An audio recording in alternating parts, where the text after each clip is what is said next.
Hey guys, Debs here bringing you a video on my LEGO Super Nintendo, which is probably the oldest of all my LEGO console recreations, and I've redone this one 3 times, and it got better with each succeeding version.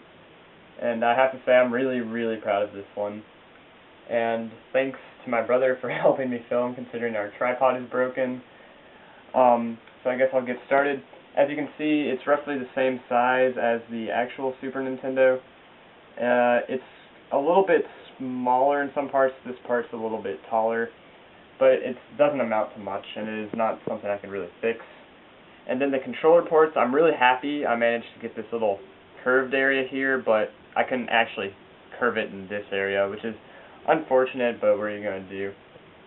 I did manage to create the kind of grill part right there, and oh, piece fell off. Some people suggested I use this piece, but that just didn't really work out considering it needed to be 4 plates high. And I couldn't really keep this pattern if it was 4 plates high. And let me just put this piece back in. And now to kind of move on to the backs of both systems, which I'm really proud of the back. It has the Nintendo Help sticker, and it also has the vents. And I'm especially proud of the component input right here. And the AV in actually has a little rod in it. I'm try to zoom in so you can see that. That actually activates the power light on the front, which I'll show you later in the video. Now, both systems can actually manage to fit in a game. You gotta have Illusion of Gaia, of course, and Tetris Attack, so it's a good game. And this wobbles quite a bit in the LEGO one, which I tried to prevent, but it's just really not possible. And also on the Super Nintendo one, if you were to take it out the cartridge, this thing goes back up, which isn't the case on the LEGO version. I tried to implement that, but I couldn't get the LEGO shock absorbers to actually cooperate. Now, the actual Super Nintendo system has an eject lever, which makes it really easy to pull out the cartridge. And I implemented this in the LEGO one. Although the LEGO one isn't actually connected, there's still an eject lever, as you can see there. And I'll get into how I did that later in the video.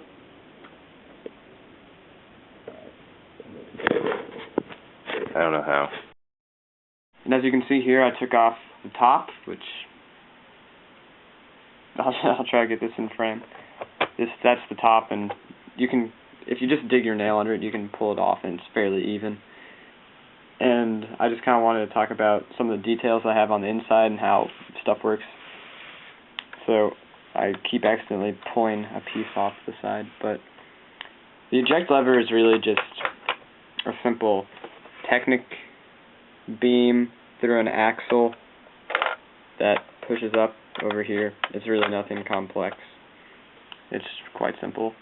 And to get it to actually push down and push up, I had to use some cheese slopes, which I also had to do over here,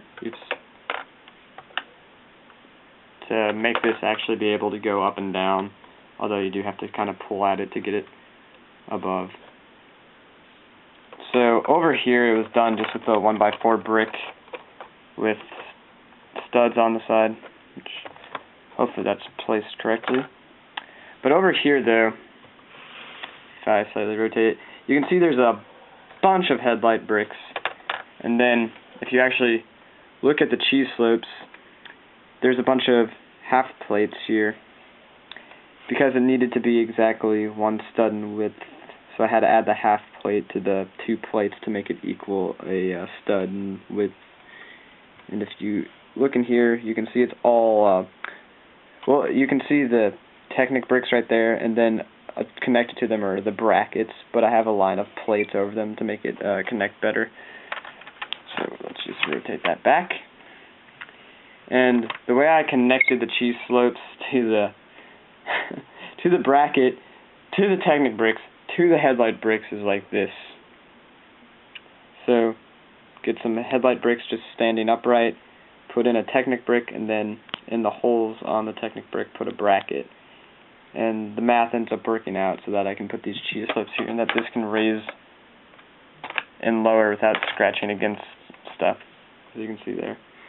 and also in this case, but in this area is a lot easier, but the cheese slope principle still applies. Now, I'm not actually going to show myself plugging a little pin into the back where the AC adapter would go, because you can see the rod, and the rod runs through here until it gets all the way to the red light-up brick, which is running low on batteries, unfortunately. But the pin pushes it in just enough to light it up, as you can see there. And then the red light-up brick itself is spring-loaded, so it just pushes it back. So that was a really simple method to get the console to actually, quote-unquote, turn on. And that's pretty much it for the complicated techniques, except for maybe the controller part right here, which I will pull out and kind of explain how I did it. Okay. So, this is like 3 studs in height, which doesn't translate evenly into plate height. So I had to counteract that by using a bracket, as you can see here. And so the bracket corrects the height, because as you can see here, the half plate makes it so that this little gap between here and the actual bracket is a stud, and the stud in height is this little area here, so it just kind of slides in and fits nice and neat there. And to connect this little 1x3 section, I used a Technic brick just kind of attached to a plate down there, as you can see. And then I just used a 1x3 plate so I could connect it to this, and it would be sideways. Which, it's kind of a delicate connection, but it's really no big deal. And then,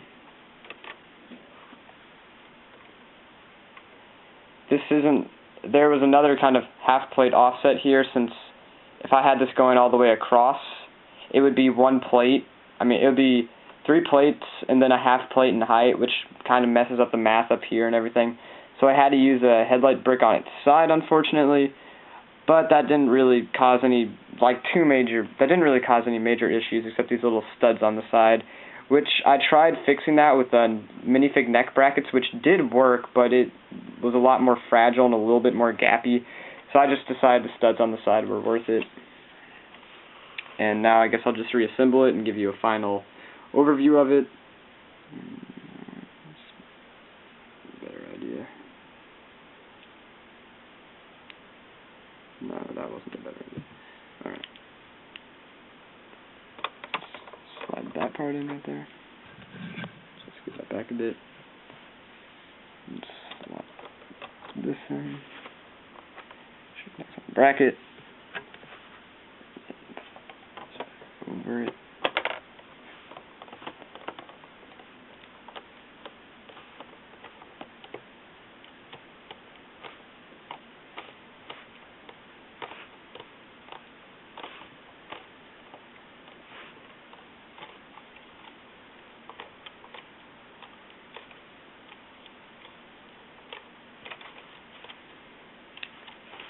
Alright, gotta make sure that's firmly on, which it seems to be except for right here.